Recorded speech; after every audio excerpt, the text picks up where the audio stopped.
দিনাজপুরে একটি বাসা থেকে ৩৮০ লিটার তেলসহ একজন আটক।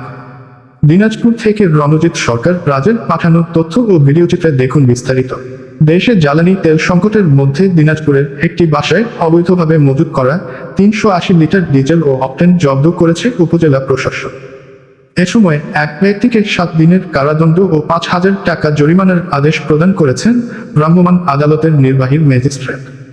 শনিবার ২৮ মার্চ দুপুরে বীরগঞ্জ উপজেলার শ্রীরামপুর ইউনিয়নের ধনগাঁও বাজারে এই অভিযান পরিচালনা করেন উপজেলা নির্বাহী অফিসার ও ভ্রাম্যমাণ আদালতের নির্বাহী ম্যাজিস্ট্রেট সুমা খাতুন। দণ্ডপ্রাপ্ত হলেন ধনগাঁও গ্রামের জগদীশ রায় ছেলে পরিতোষ রায় ২৭।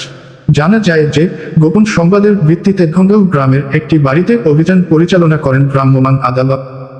পরে ওই বাড়িতে জারিকেন ও বোতলে প্রক্ষিত ৩৫০ লিটার ডিজেল ও ৩০ লিটার অকটেন জব্দ করা হয়। অবৈধভাবে বাড়িতে তেল মজুদের অভিযোগে পরিতোষ রায়কে ৭ দিনের কারাদণ্ড ও ৫,০০০ টাকা অর্থদণ্ডের আদেশ প্রদান করেন ভ্রাম্যমাণ আদালত।